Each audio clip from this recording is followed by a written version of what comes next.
I got caught again. You're always caught, even whether we are on air or not, because we can see you backstage. Oh, really? Okay, now you tell me after a year. Yes. How are you girls? We girls are fine. Or well, I answer for Malar. Right? Look at her. She's in sari today. Okay, nice, brilliant blue teal sari. Nice. Long time since I've seen that. Very, very good. How are you, Ashok? I'm fine. I don't have a sari as yet, but I'm fine. Thank you. Okay. It's super duper heavy rains here, but okay, I'm good. Yeah, I'm happy with the weather, so no complaints there. Malar, how are you doing? I'm actually very good. Thank you very much. Really excited about today because can you imagine it is the last show for the year? So I don't know whether I'm excited or sad. So it's a whole mix of feelings. Okay, there comes my emotional side. So I'm going to take a break from the emotional side and let's get on with the show because we have quite a bit to cover today. Okay. Correct. But I think before I do any one of that, I must say that this year, having Ashok on board, right, Nifa has really stretched me and I've really enjoyed learning, right?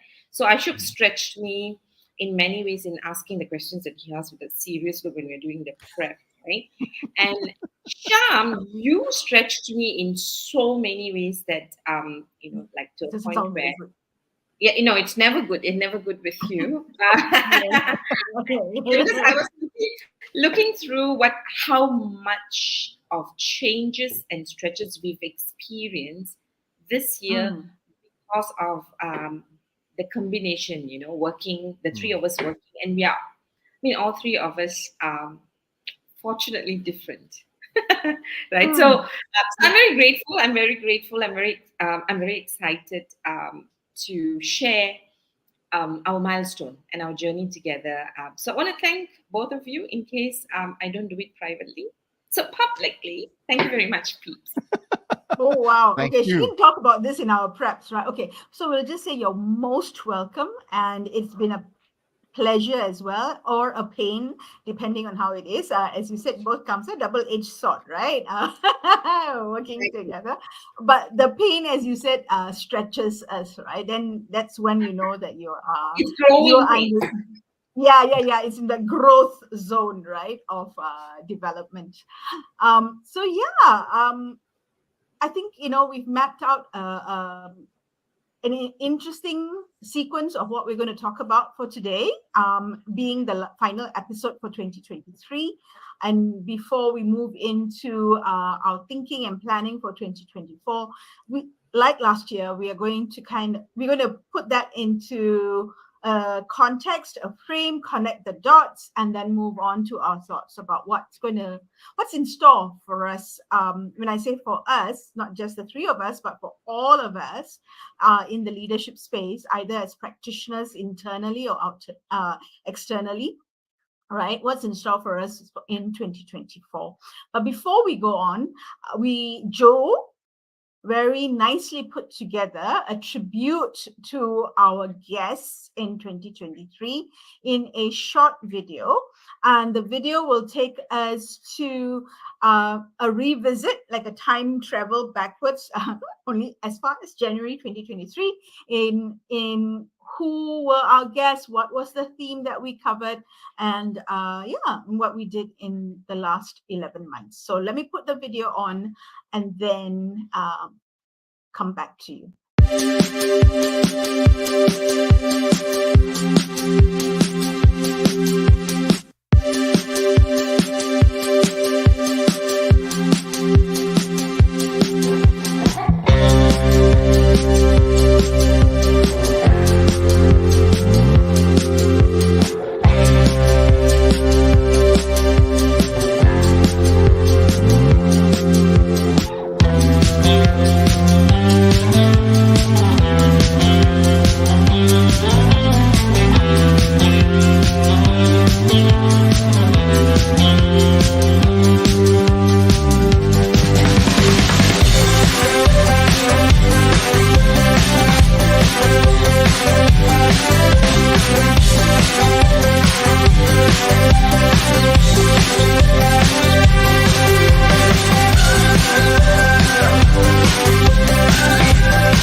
There we go. See, I'm dancing now. I have to join you. So there is influence amongst the three of us, right? Good or bad. All right. Ashok, so we had quite a range of themes, right, that we covered in 2023. I think Malar is going to tell us a little bit more about it in detail. So I'm going to hand over to Malar and for Malar to unpack it for us, or rather revisit and remind us of what the themes were. Nice, thank you. I want to just say hello to Gerald because I think he's saying hello on LinkedIn. For some reason, Gerald, we're not able to put up your comments yet. We're trying to fix that, but we see you, so keep your comments coming, and we'll figure out a way. Yeah. All right. Farouk is. Yeah. Oh, Farouk is also in it. Hi, Farouk. Yeah. Thank you for joining us. It's really nice. You know, Sham, we can see Farouk now. Yes, it's very good. Oh, Farouk is on Facebook. So I think we're only having some problems with challenges with LinkedIn, right? But let's move on, right? We if you look at the themes, right? We started off with how to think differently, right?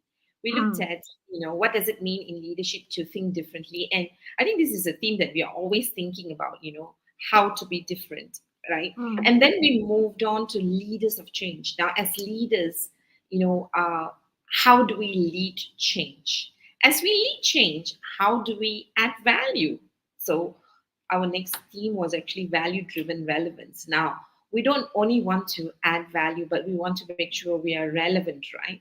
Now, and if you know you're relevant and you are value-driven, then how do you give voice to this relevance is what we went on to next. And by giving voices, we all know that giving voices is one thing, but staying as adaptive leaders become very important. How do we shift when we find that we need to shift to be relevant for today's business, right? We looked at adaptive leaders, and then we looked at resolute leaders. How do we stay focused in that way? Which then made us dig deeper into what does it mean to have purposeful leadership. Now, as we go into the being purposeful, how do we stay on focus with the purpose of our role? We realize being purposeful is not enough. We need to also evolve, right? And then evolve to do what? We realize that on our own, it's going to be challenging. How do we now practice collaborative leadership? And we finally ended the month with mindful leadership. Now, when we look at all our topics and trends of topic that we had consciously, unconsciously chosen, I think there were two themes that was coming through for us. One is what are the parts that we need to keep as leaders or in leading? the big story. So those are the things that we focus on, right? Value-driven, change, resolute, purposeful, and mindful. All the word it's full, right? So we look at, as leaders to really be effective, how to stay focused. So what to keep.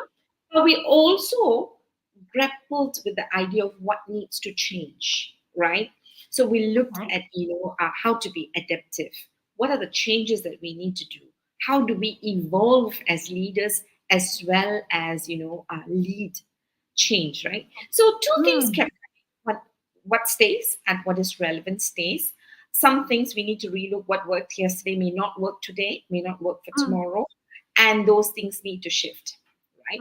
And that was the big thing. So, and I think it's quite true for leadership that all the time, in especially leadership, we need to find our sweet spot between what stays and what needs to shift, either let go or change, which then leads us to now be very mindful and focused of how do we now decide? How do we make choices about what stays and what goes? And of course, we have got our expert Go Ashok, who is often looking at what are the changes and trends.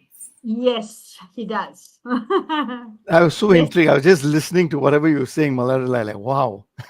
And that's what I love about this show, because yes, we have had so many leaders who came on our show. They shared so many things with us. And like I keep saying, this is a weekly show where we are learning from leaders. It's like reading a book. And I like the way Malar packed it up again. And then I was thinking, this can be each chapter for a book from Lifa. Never know, because I could see the whole narrative over there. Beautiful. Good. Wonderful. Thank you, Malar. And Shami saying, yes, we shall. I'm very sure you write the book and we will read the book. Yeah. And I'm sure all our fans would love to read the book also. So thank you all for all logging in and following us. Okay, so I'm going to be talking about trends. But when I'm talking about trends, Sham and Malar and everyone else here, I've got to take 2 steps back, set up some context first, because what I've observed is not only listening to our leaders who have come on board and shared with us over the course of this 11 months, but also my observations in many conferences that I've attended, and also conversations with clients and leaders that I've been having, right? So if I take 2 steps back, I'm going to start with 2022. See, what happened was in the world, right, for all of us here, when we were coming out of the old COVID vaccination protocol and all of that in last year, we went into the whole kumbaya and all of that because we're coming back to the office, right? And then what we started to do was we started to look at businesses, started to look at the next 3 to 5 year plans, right? I'm assuming they did, right? I would say most businesses started looking at a 3 to 5 year plan, and they started measuring how they were performing in 2023. And I'm going to say, I know there are many measurement tools they may have used, but I'm just going to rely on one, P&L, as one metrics that they had used for 2023, right? So like I said, there are other matrices also. So by last quarter and this quarter, they would have seen a story. Are we hitting our P&Ls? Are we missing it? Or are we on target? So what's going to happen is we are either going to see some shifts for next year based on how they're performing. Like I said, I'm only talking about one matrix. There could be other matrices. But in the course of this period, what we are seeing is there are some factors, some sands which are shifting. For example, right? Technology. For all the conferences that I've attended, and even some of the guests leaders who've come on our show, they continuously talk about technology as an important impact, as an important influencer that is impacting businesses. Yes, end of last year, ChatGPT came out to the foray. People talked about it, but a year later, now it's November. Yeah, it came out last year, November. People are also talking about all other forms of generative AI, and the conversations are spreading even more, where organizations are already looking at how do I bring this in, even at HR practices, policies. What are the tasks that I can look into more deeply, right? Using generative AI, whether it's from a learning point of view, whether it's from accounting point of view, from a legal point of view. So you see these conversations coming up. And I think we've come to a stage where it is not, you think it will happen. I think it's already happening, right? So that is one thing that we are seeing, right? Technology is shifting. Now, the other things that we are seeing that we can't run away from, right, is we are seeing shifting values. Now, what do I mean by that? Conversations like well-being and hybrid. These are new conversations. It never happened before 2020, right? But today, these are important conversations. And even up to yesterday, I was having a conversation with a client, right? And they were telling me some people are rejecting their offer to work with them because they're not offering hybrid, for example. And this is in Singapore, not even in Jakarta or KL or Philippines, or where traffic is like really congested, right? So you can see that there are shifts that is happening. And so what it means is we need to hold these conversations, and organizations, leaders need to hold these conversations. You can't run away from it. So this is another trend that I'm seeing. So technology is one thing, shifting values is another. And the third one I'm seeing is skills gap. Manpower crunch, right? Manpower crunch, especially skilled manpower crunch. These are three things that I've seen a lot this year. And what is happening is also a lot of in fact, this year, all the organizations that I have met with, training for, consulting for, whichever, right? They all have been asking one very important question. How do we measure the impact of learning? I mean, this question should have been asked a long time ago. It should have been part of it already. But I think they are being pressured to look into what are the results that learning is offering, right? So I think people are being asked these questions, whether their CEO is asking them or so, but everyone is looking into that and asking them, okay, how do we now measure these skills and what is the impact of this? So these are some things that I'm seeing so far within the landscape, right, in 2023. Right? Continuous conversations are coming up with it. So again, technology is one. The other one is shifting values. And the other one is about skills, right? So these are things that I've seen happening this year so far. So, and if I'm to, do you guys have something to say? Because if not, I'm just going to rattle on to next year. Okay, I'll just carry on to next year, right? Okay, so the way I look at this, right, in 2024, okay, again, to be fair, I'm making one assumption, okay, which I think is a fair assumption.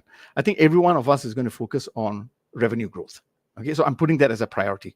So whatever has happened this year, right, 3 to 5 year plans, whether you met it, you did not, or whichever, and progressively, a priority is going to be revenue growth for next year, right? And I see three things that clients or organizations are going to be focusing on, right? Number one, client experience, right? Client experience, because what services and product are they offering that is differentiated? Because that is a question that is coming up now. I could be offering what I've been offering since 2019, 2020, but is that relevant today? What are the problems my clients are having? Am I solving their problems? Am I discovering the client's unarticulated needs itself? So what I'm seeing is client experience is going to be topmost in helping drive revenue growth, right? So it's going to be about differentiated services and products that we can offer to the clients. How do we now create new revenue growth for ourselves? The other thing I foresee going forward is companies might start moving away from employee engagement towards employee empowerment, right? A shift, right? Why? Because we, again, have seen from this year, what do employees look for? They're looking for autonomy, right? Organizations might start looking at office as a tool for interaction as opposed to a place that you all must come to and where we need to monitor you. We might also be seeing, right, flatter organizational structures going forward. So now the hierarchies, right, we just flatten again, right? We might be seeing more agile functional teams. So a combination of maybe different functions in a company coming together to form small composite agile teams to be able to drive results, growth in that sense. We're also probably going to be seeing a lot more mentoring, coaching, right? And also a lot more personalized development plans coming along, right? For a skills point of view, right? So this is what I'm seeing from an employee empowerment point of view. And the last thing I'm seeing is going to be about technology as an enabler, right? So technology as an enabler is going to be very, very important, because what we're going to be seeing is a lot of organizations with their 3 to 5 year plan, they need to collect data. So data collection, data analytics, data protection is going to be extremely important. So whether they focus on digitalization, automation with generative AI, machine learning, you will see more of that coming along.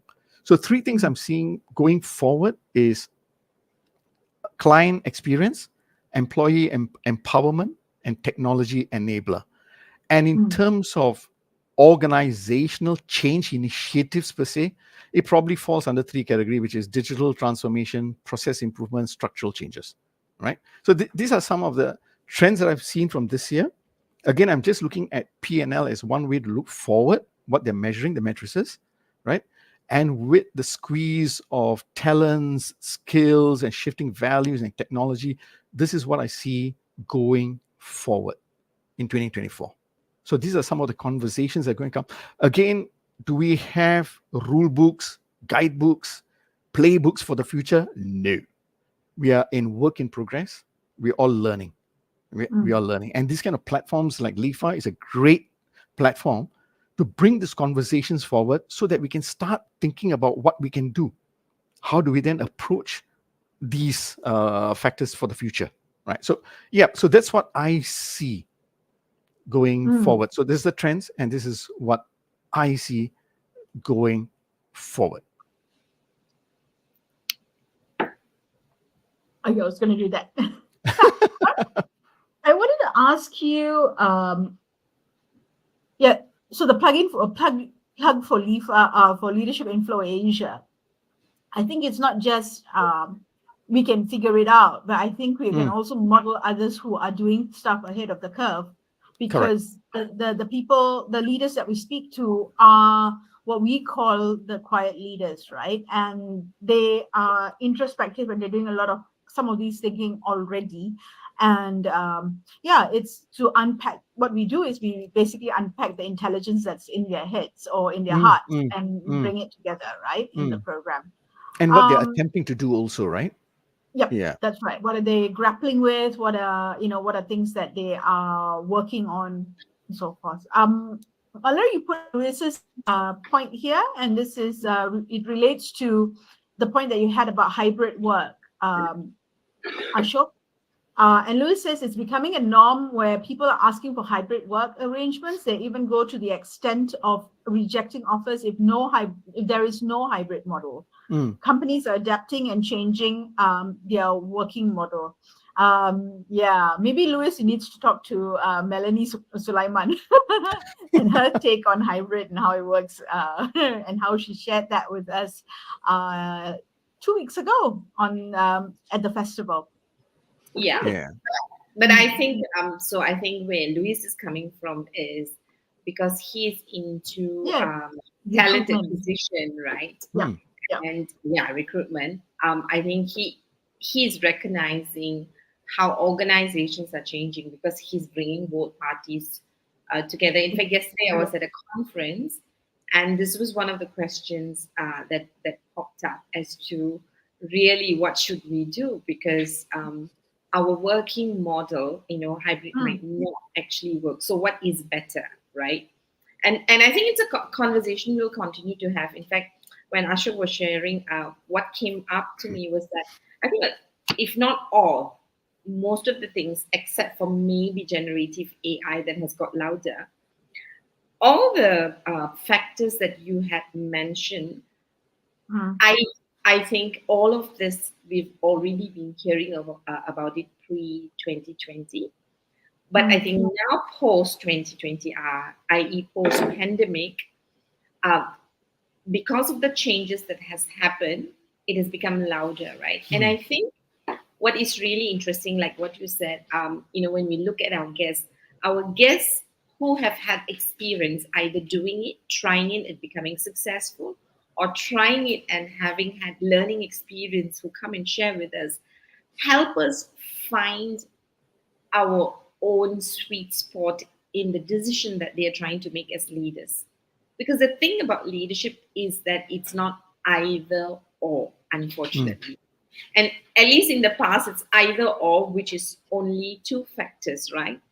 Today, we have this and that and that, right? And if you look at the number of changes that you have actually, brought about, whether it's generative AI, whether it's employee engagement going into employee empowerment, or the kind of structural changes that needs to take place. So on one hand, it's very process. On another hand, it is about people. And on another hand, it's technology. So it's diverse set of skills. Can we afford not to learn fast? Which Yep. is where learning becomes very important. And how do we actually communicate all of this? So there's a lot more complexity awaiting us in 2024. Hopefully, we will have our hands and our hearts and our minds full to know how to engage in the right way and figure out and get the resources, right?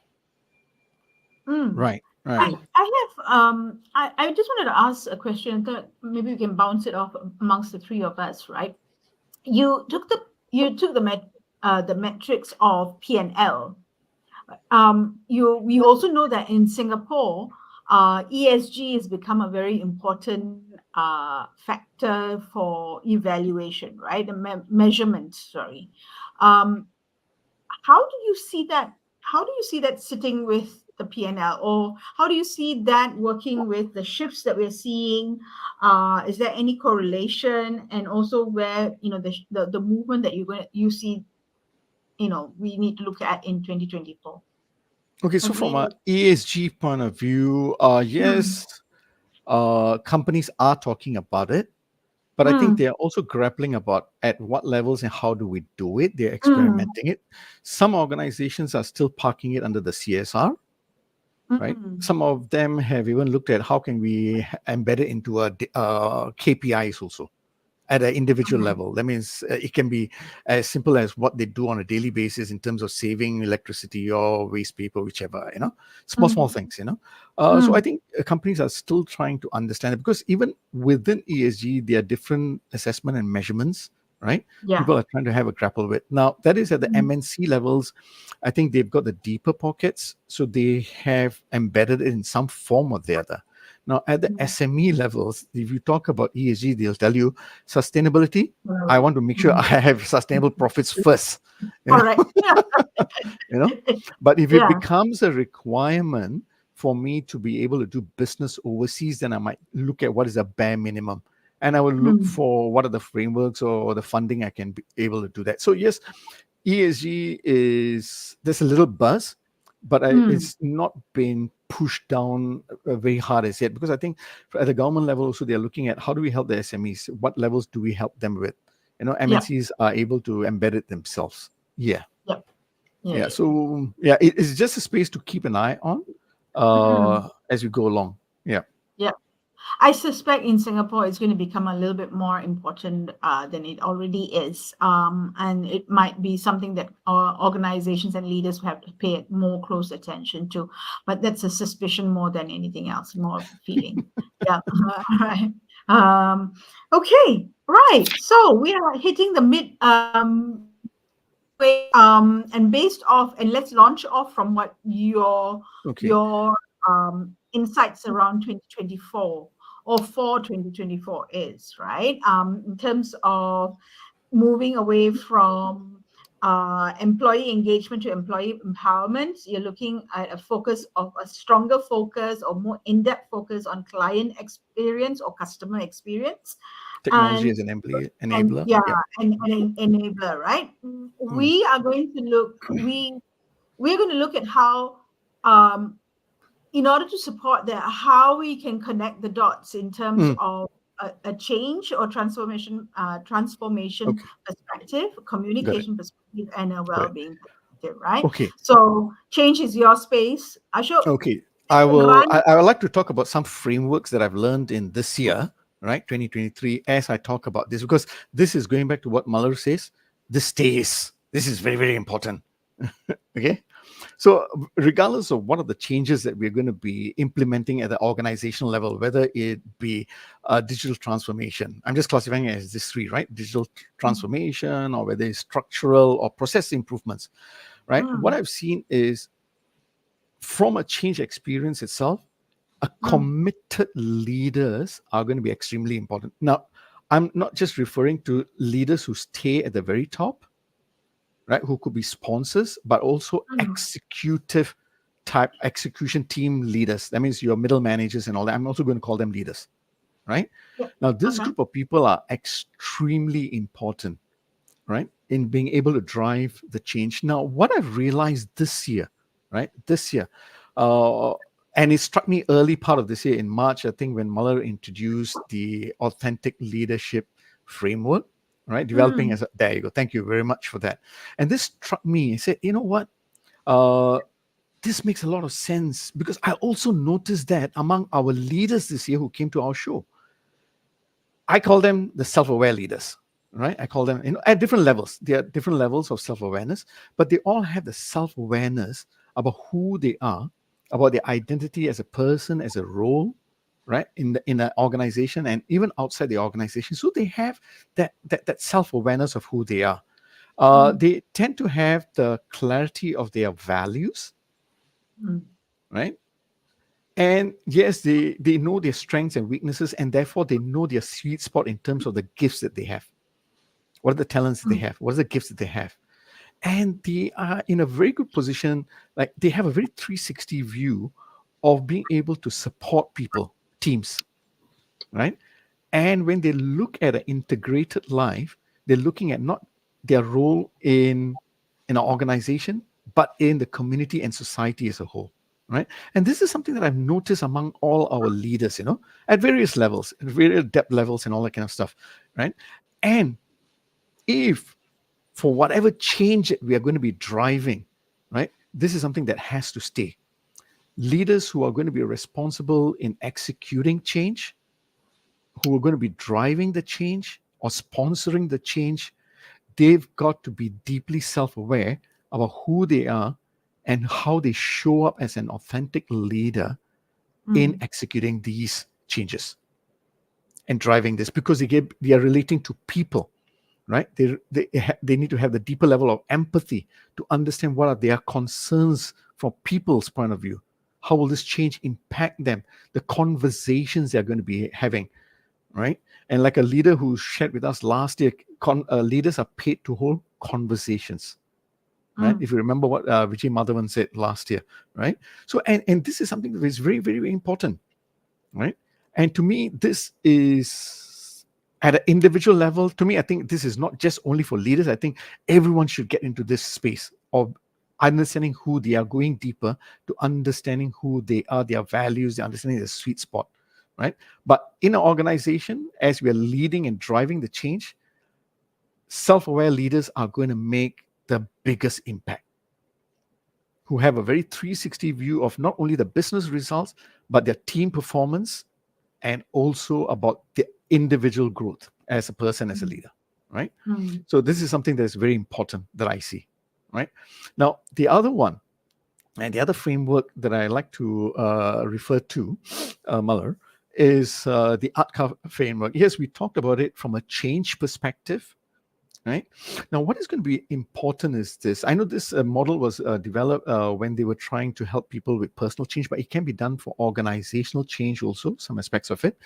For example, when you're going to be driving change, right, you definitely need to help people understand why this change is important. The why is important. You need to have a shared purpose. You need to link to that. And that's where your piece will come along, Sham, which is about awareness, the communication, right? And yes, we need to create the desire for the change. How will this change not only benefit me, but benefit my clients, benefit my team members and all that? They need to be able to see the what is in it for me very clearly. Now, and as we go through and say, okay, this is the change that we're trying to develop for or trying to drive for the organization, there will be some of us who will have that shortest, may not have this knowledge. So we need to focus on the knowledge transfer, right? We need to provide people with the frameworks, the tools, the processes, the knowledge itself. Now, most important, right?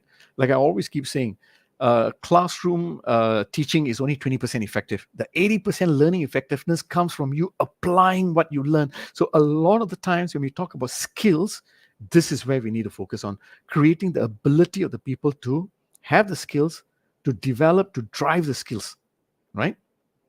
And that's where the coaching, mentoring, and all that comes in. And the reinforcement comes in, whether like what Malar did earlier, public recognition, private recognition, and different types of ways to ensure that the right behaviors are reinforced. So I see that this will also need to stay. So self-aware leaders using this framework to be able to drive change going forward. Okay. Sharma, then I will leave it to you to talk about the communication piece around change. Not yet, not yet, Or whichever. not yet. Yeah. I just wanted to draw attention to Stephanie Lai's comment on LinkedIn, and she Okay. said, "Spot on, Ashok." Okay, and this was Okay. when you were sharing about the first model, Got it. earlier on. Yeah. Yeah. Thank you, Stephanie.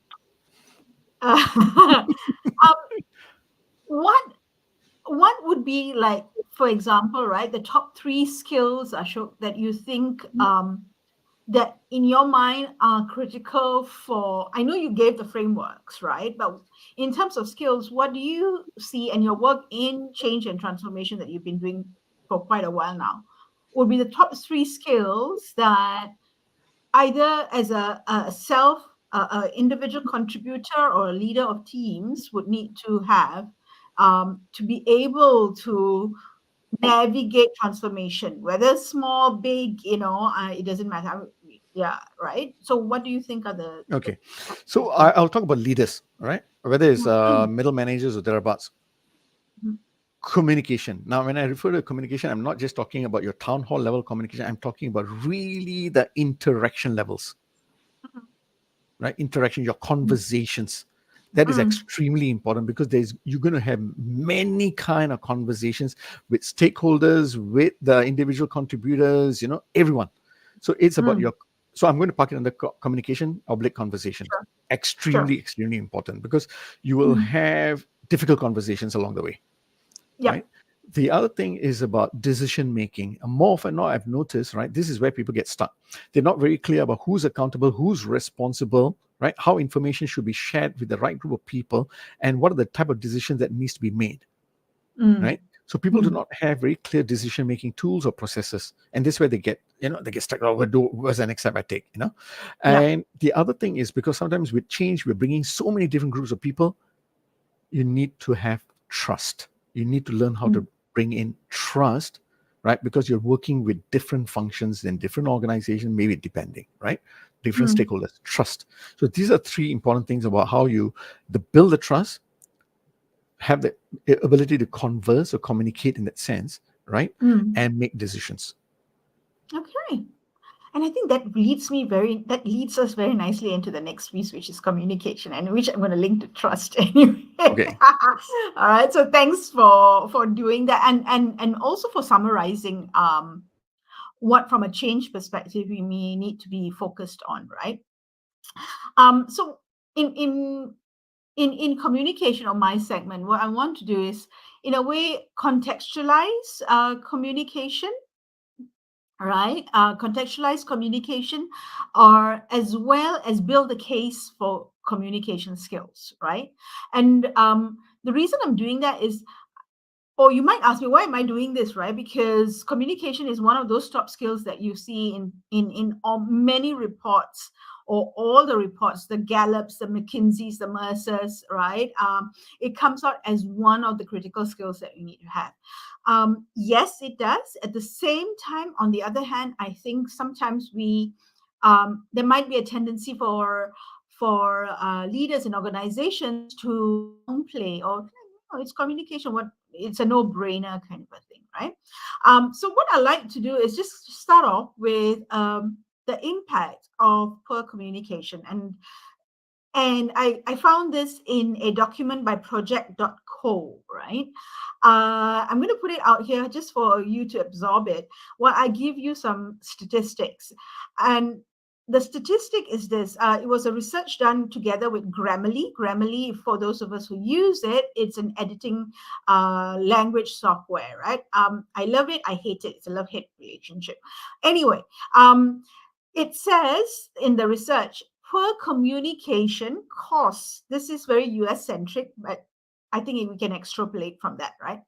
US businesses an estimated $1.2 trillion annually.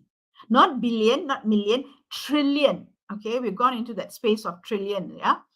Or you want to make it a little bit more, a micro level, it's about 12,500 US dollars per employee per year. Poor communication. Right? And what do we mean by poor communication? Where does poor communication appear? The slide just tells you that, right? From wasted time in meetings, it's missed messages, it's lost documents and files, right? You've got a whole range of things here that create that cost of 1.2 million. Bad customer experience is also there, right? This is what the cost is like. Now, if I extrapolate that and make, or not extrapolate it, but let me kind of bring it down to a slightly micro level from an organizational perspective, or in a different form, or summarize it. What is the opportunity cost when we don't communicate? In all the senses of don't communicate, not just the presentations, not just the town halls, but the smaller group meetings to the one-on-ones, right? Or amongst the team members. It means poor decision making, because if you're not communicating well and you're not getting all the ideas up on the table, it means that you're not getting the insights that people have within them that can help you make better decisions, right? It means opportunity cost of time lost. The fact that if you're not clear and concise in our conversations or our communication, there's a lot of back and forth that's going to go happen until people realize, oh, that's what you mean, all right? Or that's why that proposal is important, or that idea is important, and why we need to sign off on it, right? It means an impact, a negative impact on your brand. And what do I mean by brand? It's not just the organizational brand, but your personal brand, right? Now, if we take this and we go into the next level of impact, what then does this mean at an organizational level? Now, if you don't have the ability to communicate or get your ideas across, it could potentially mean that you have a clogged leadership pipeline, because as the current leadership, I'm not able to spot people who have the ability to integrate, to analyze, integrate, conceptualize, and communicate those ideas across. I'm not able to do that. So it's clogged because I can't progress up. I don't know who to bring up. Or I might make another decision. I need to get people in, right? How do I unclog it? I'll just put people in there who may not be ready for a leadership position. Yeah. So that's one. Number two, you might get what I call a stagnant talent pool. You may get a talent pool that gets frustrated because they're not given opportunities to either communicate, because it's a top-down approach. People look at the leaders, and the leaders are the ones who are telling you what directions to go to, and we just execute it. So it could be that, right? It could have, in your words, especially as what you're looking at, revenue being something of an focus, it could have revenue impact, because from a customer experience perspective, if you're customer or client facing and you're not able to communicate ideas, then where's the revenue coming from? It's lost sales. It's lost sales opportunities, and that means your revenue, your top line is going to be impacted, right? Now, then you might ask me, Sham, what are my little button in the middle has gone wonky again. Yeah. So what then are these communication skills that are important? There are four that come to mind, right?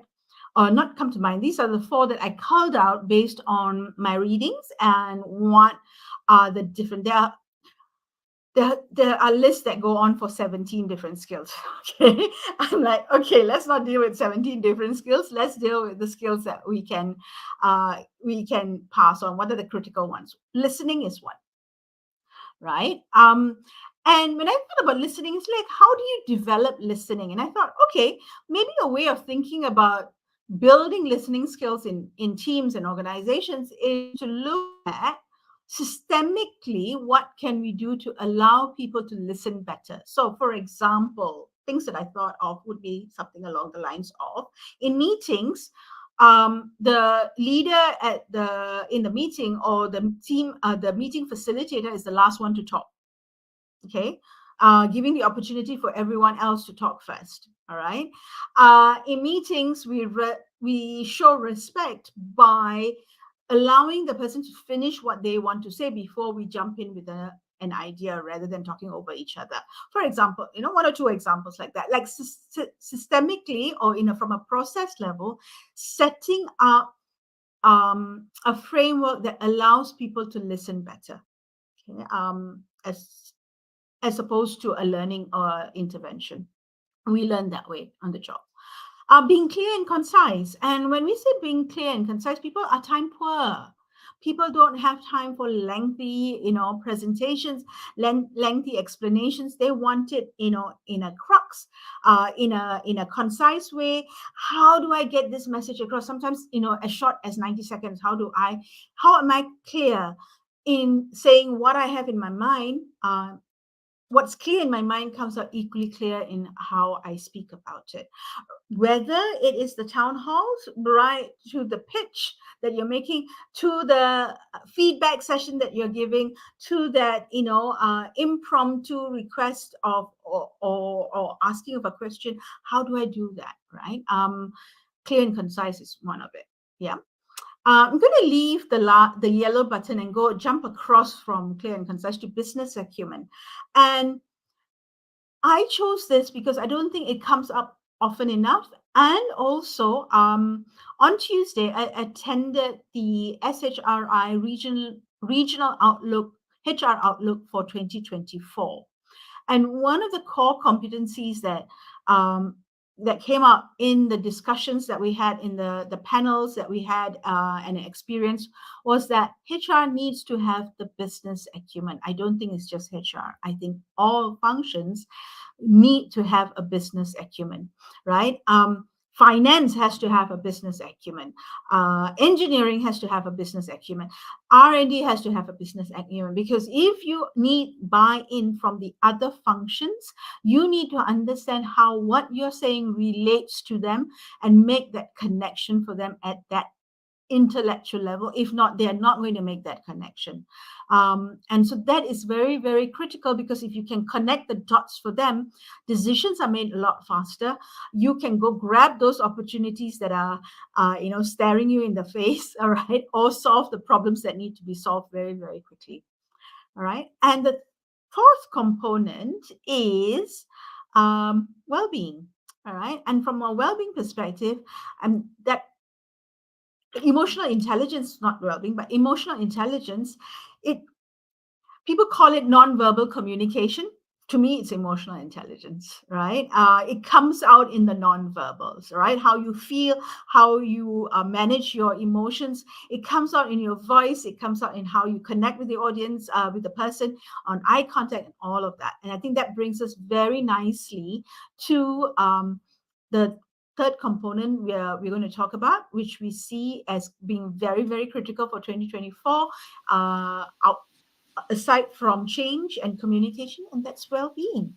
Because the point here is, if we don't communicate well, what's going to happen is trust is going to be very, very shaky.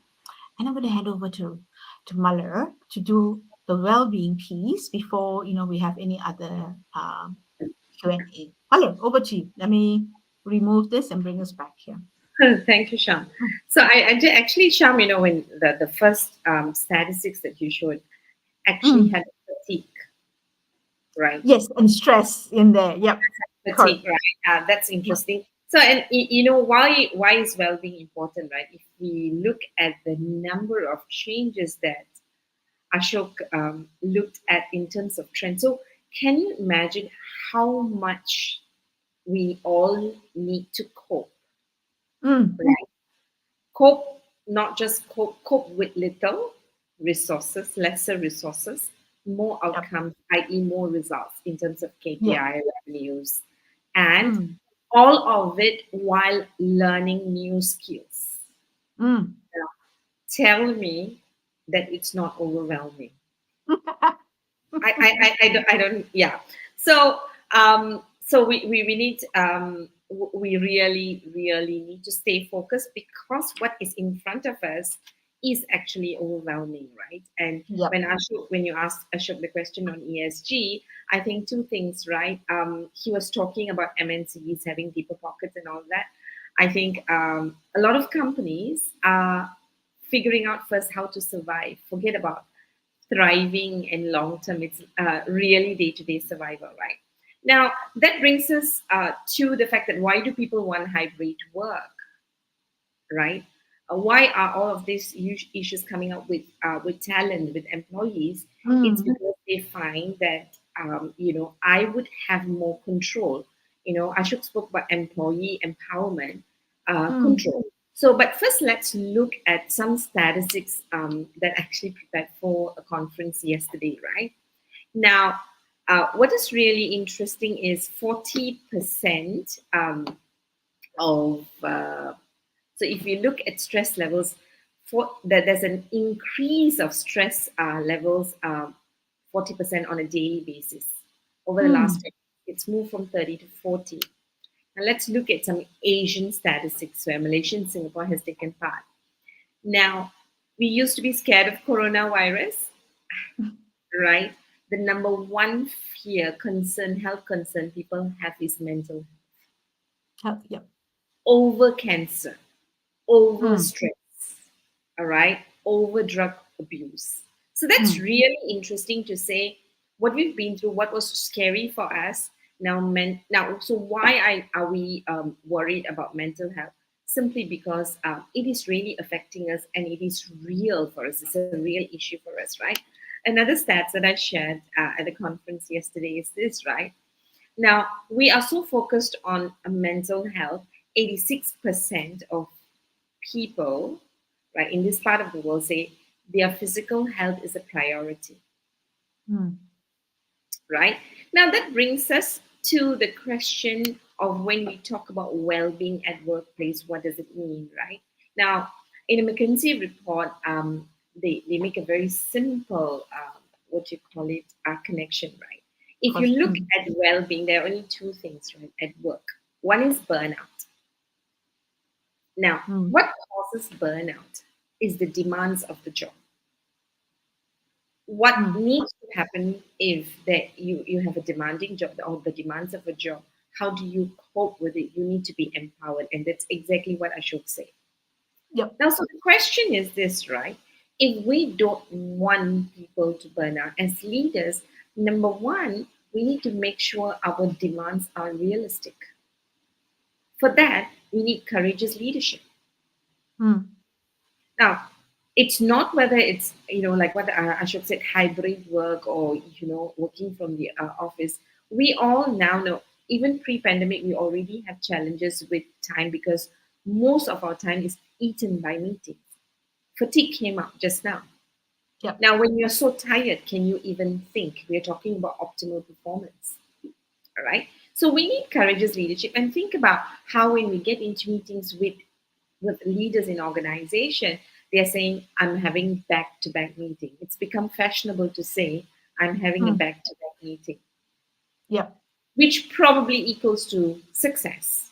So, in our leadership learning festival in Singapore, right? If you think about it, I love some of the conversation, right?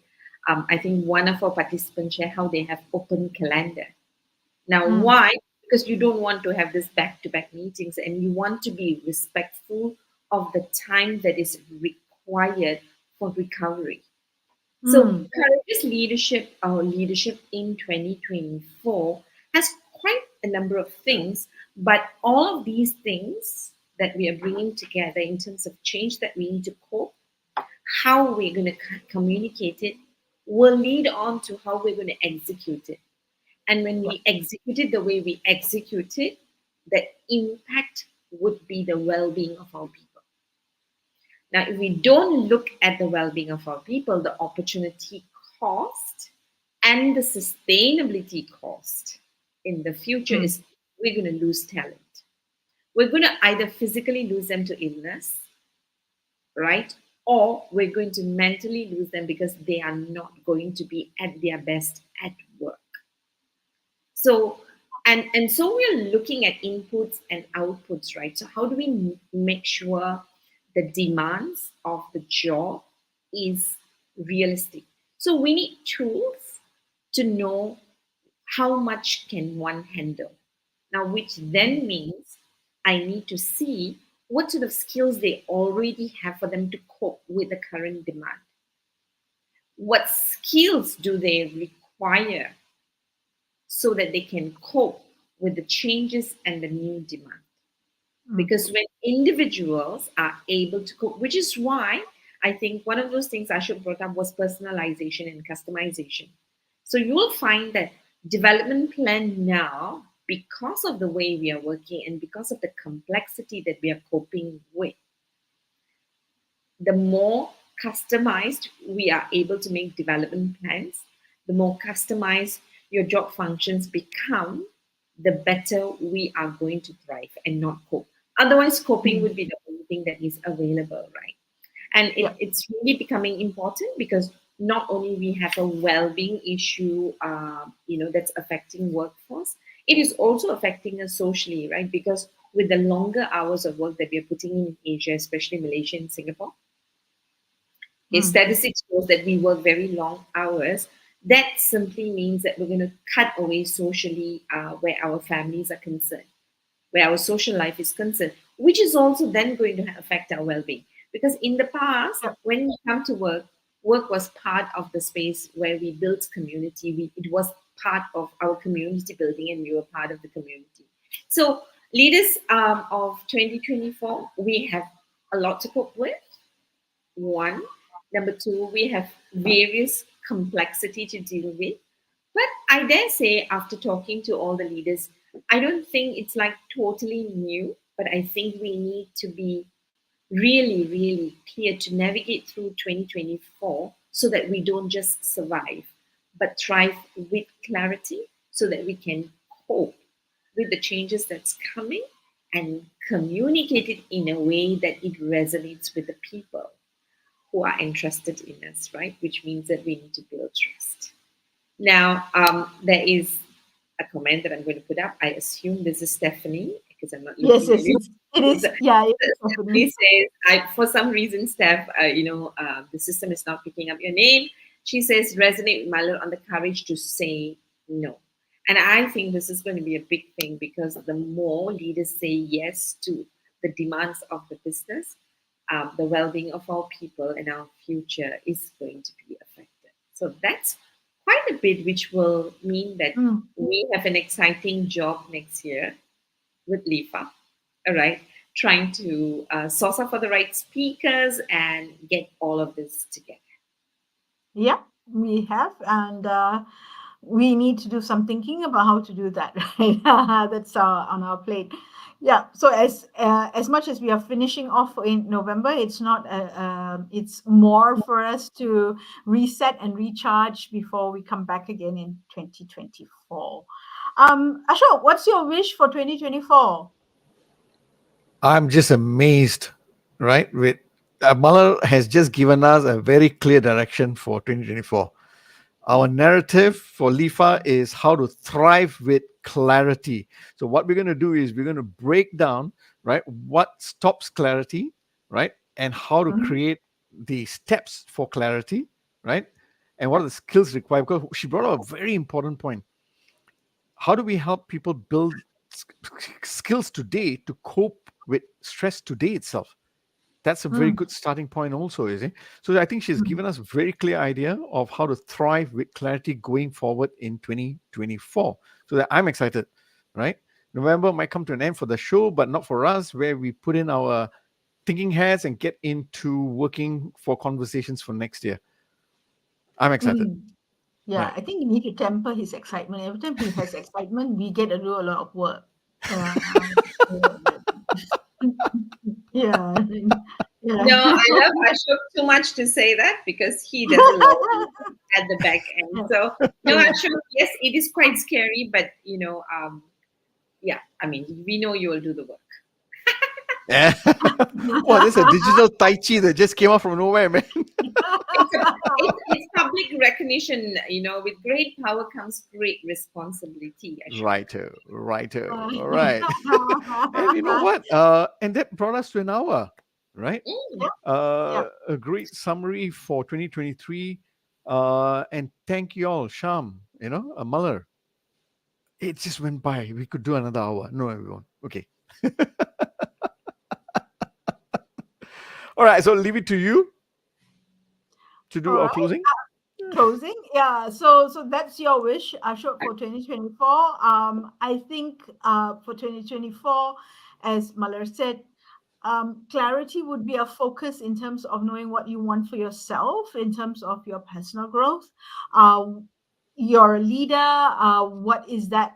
Does that then mean for you from a leadership growth perspective?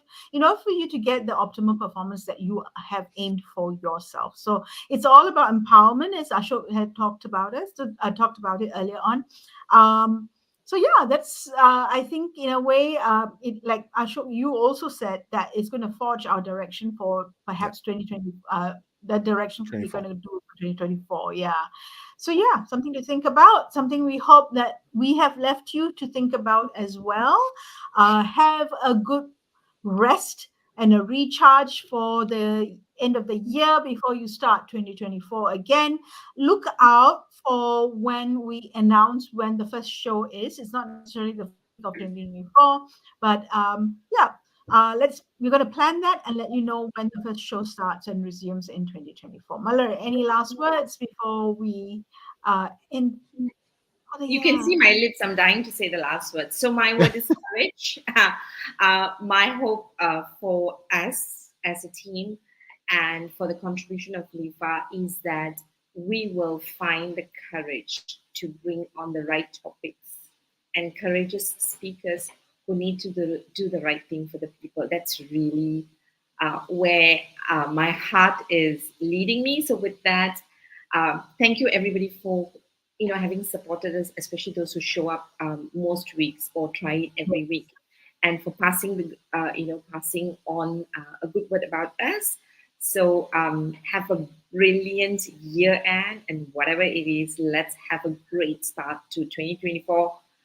Till we meet in 2024, this is Malar signing off from Kuala Lumpur. Sharmini from Singapore. And Ashok from Singapore too. Different parts of Singapore. Bye, everyone. Bye-bye. Have fun.